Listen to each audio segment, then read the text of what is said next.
حضرت شیخ ابو صالح موسیٰ جنگی دوست علیہ الرحمن ایک نہر کنارے وضو کر رہے تھے کہ پانی کے بہاؤ پر ایک سیب بہتا ہوا آیا۔ بھوک پہلے ہی لگی تھی، سیب کو دیکھا تو اشتہا غالب ہو گئی، سیب اٹھایا اور کھا لیا۔ جب کھا چکے تو معاً خیال آیا کہ یہ تو میرا تھا ہی نہیں، تو جدھر سے پانی آ رہا تھا، بہاؤ جدھر سے تھا ادھر کو سفر شروع کر دیا۔ تھوڑی دیر چلنے کے بعد دیکھا کہ ایک باغ ہے اور اس میں سیب کے درخت ہیں اور اس کی شاخیں پانی کی طرف جھکی ہوئی ہیں۔ مالک کے باغ کے پاس گئے، کہا کہ آپ کے باغ کا کوئی ٹوٹا ہوا سیب اور میں کھا بیٹھا ہوں، تو اس کی قیمت مجھ سے لے لیجئے یا مجھے معاف کر دیجیے۔ تو مالک باغ کا نام تھا عبداللہ صومعی، اور وہ بھی زاہد، نیک اور پارسا تھے۔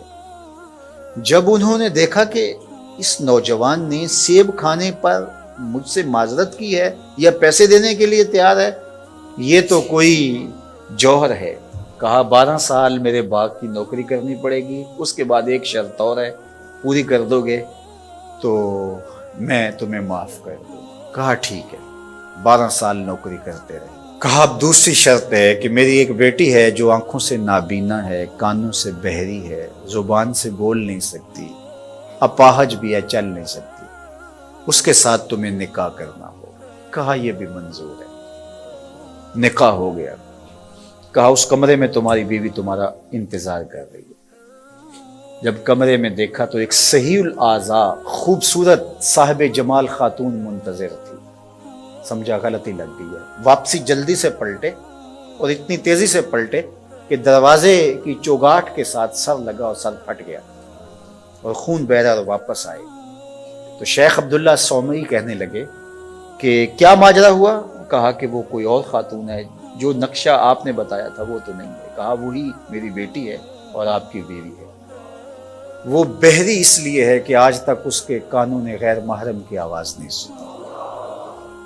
وہ نابینا اس طرح ہے کہ آج تک اس نے غیر محرم کی شکل تک نہیں دیکھی۔ اپاہج اس لیے ہے کہ وہ غیر محرم کے لیے کہیں چل کے نہیں گئی۔ اسی طرح باقی جو چیزیں بتائی تھی ان کی تعبیر بتائی۔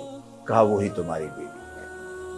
عبداللہ صومعی کی اس بیٹی جس کا نام ام الخیر تھا اور شیخ ابو صالح موسیٰ جنگی دوست کی بیوی،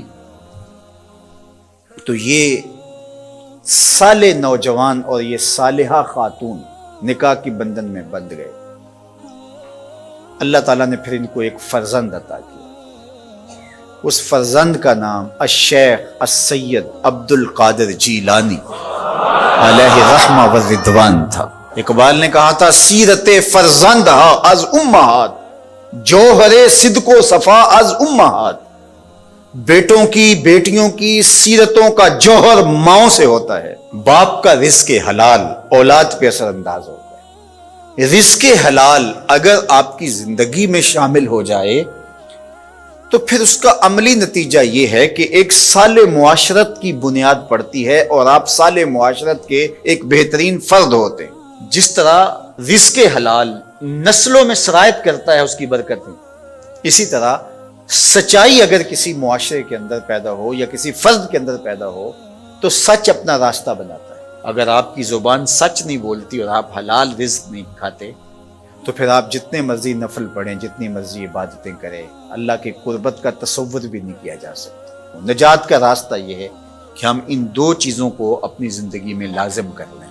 اور آج چونکہ 11 ربیع الثانی ہے اور پوری دنیا کے اوپر حضرت شیخ عبد القادر جیلانی علیہ رحمہ و رضوان کا یوم منایا جاتا ہے، اور چونکہ وہ 11 تاریخ کو لوگوں کو جمع کر کے دین سکھایا کرتے تھے، اور ملا علی قاری نے نزہۃ الخاطر الفاطر فی مناقب شیخ عبد القادر میں لکھا ہے کہ آپ کے خطبے میں اجتماع 70 ہزار لوگوں کا ہوتا تھا، اور یہ ہر 11 کو کیا کرتے تھے۔ اس وجہ سے اپنی سہولت کے لیے جس طرح ہم مقرر کوئی دن کر لیتے ہیں کہ ہر پیر کو محفل ہوگی، ہم مقرر کرتے ہیں ہر ماہ کی پہلی تاریخ کو محفل ہوگی، تو انہوں نے یہ دن مقرر کیا تھا۔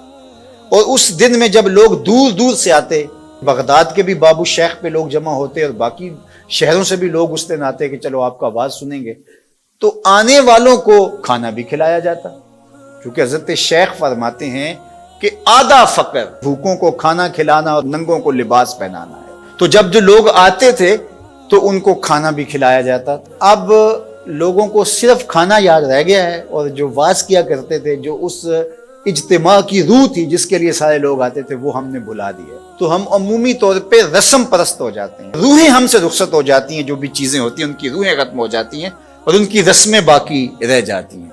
اور یہ ہمارا المیہ ہے شروع سے، بلکہ اقبال نے کہا کہ پورا دین ہی جو ہے وہ ہم نے رسم رکھ لیا ہوا ہے، اس کی روحیں ہم سے رخصت ہو گئی ہے. رہ گئی رسم ازاں روح بلالی نہ رہی، فلسفہ رہ گیا تلقین غزالی نہ رہی، مسجد مرثیہ خواہیں کہ نمازی نہ رہے، یعنی صاحب اوصاف وہ حجازی نہ رہے.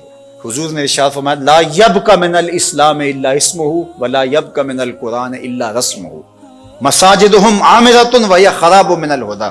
ایک وقت آئے گا کہ قرآن صرف رسم کے طور پہ باقی رہ جائے گا، اور جو ہے وہ اسلام کا صرف نام باقی رہ جائے گا. مسجدیں زیب و زینت کے لحاظ سے تو آباد ہوں گی، بڑے اونچے اونچے مینار ہوں گے، گنبد اچھے ہوں گے، قالین اچھے بچھے ہوں گے، دیواریں منقش ہوں گی، یہ سب کچھ تو ہوگا، لیکن نمازیوں سے خالی ہو جائیں، ہدایت کے نور سے خالی ہو جائیں. تو آج یہی ماجرا ہے کہ ہر چیز کی رسم باقی رہ گئی.